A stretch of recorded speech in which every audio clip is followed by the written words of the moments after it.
Seigneur, ici les femmes éveillées, nous vous saluons dans le beau nom de Jésus-Christ. Soyez bénis là où vous êtes. Alors nous continuons notre thème, être une femme éveillée. Alors comment être une femme éveillée? Aujourd'hui nous allons parler des actes posés. Comment poser des actes autant que femme éveillée? Les actes qui parlent plus que des paroles. Les actes qui interpellent la pensée de Dieu. Les actes qui poussent Dieu à agir, bien-aimé. Oui, il y a des actes qui poussent Dieu à agir, à intervenir, sans mots, mais que par des actes. J'aimerais vous parler d'une femme dans la Bible, bien-aimée. Cette femme, elle a posé des actes. J'aimerais vous parler de Anne. Anne, elle n'avait pas d'enfant. Elle a pleuré devant Dieu, elle a dit quelque chose qui a touché Dieu. Il a dit au Seigneur, si tu me donnes un fils, je te donnerai. Et c'est ce qu'elle a fait quand Dieu lui a donné un fils, elle a donné. Mais j'aimerais vous parler encore d'une autre femme, la Sunamite. Cette femme, elle voyait passer un homme de Dieu chaque jour. Mais au-dedans d'elle, elle avait envie de faire quelque chose pour l'homme de Dieu sans attendre un retour. Bien aimé, je dis bien, sans attendre un retour.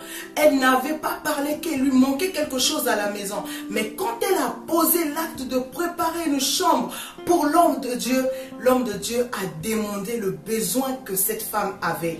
Jusqu'à ce que cette femme a obtenu quelque chose qui manquait dans sa maison, bien-aimée. Par là, j'aimerais dire, être une femme éveillée, c'est une femme qui pose les actes au quotidien. Et ces actes interpellent Dieu. Ces actes appellent Dieu à agir continuellement dans la vie de cette personne.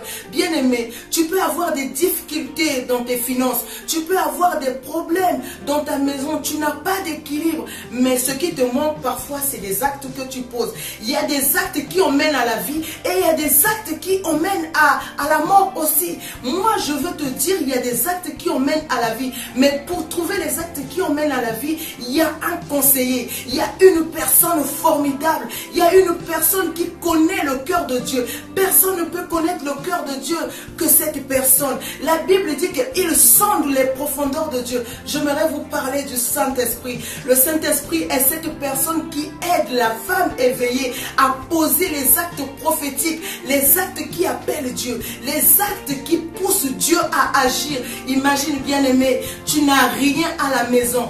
Va faire quelque chose pour une personne qui n'a rien et le cœur de Dieu sera touché. Les bénédictions que tu vas trouver derrière cet acte, tu ne sais pas. Laissez-moi vous donner un témoignage.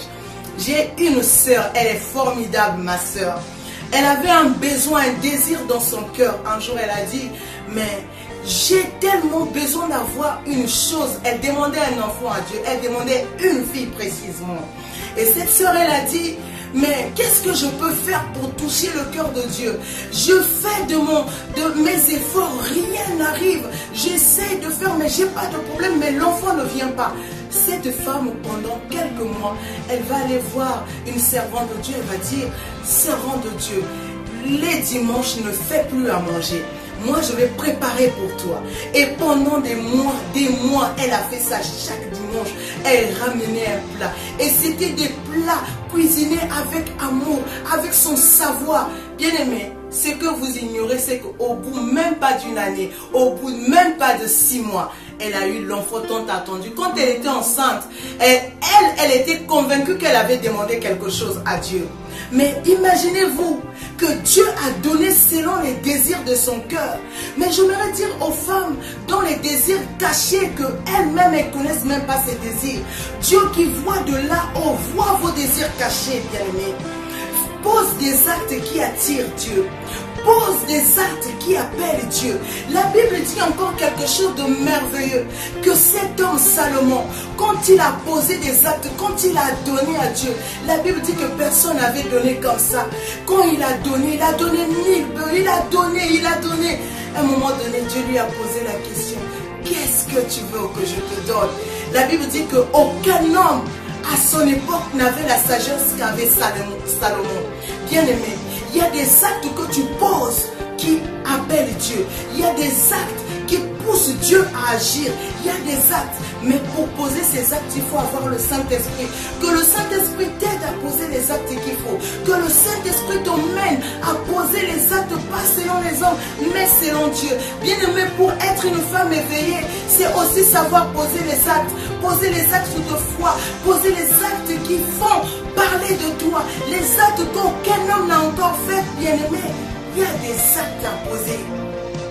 Il y a des actes à poser, il y en a tellement.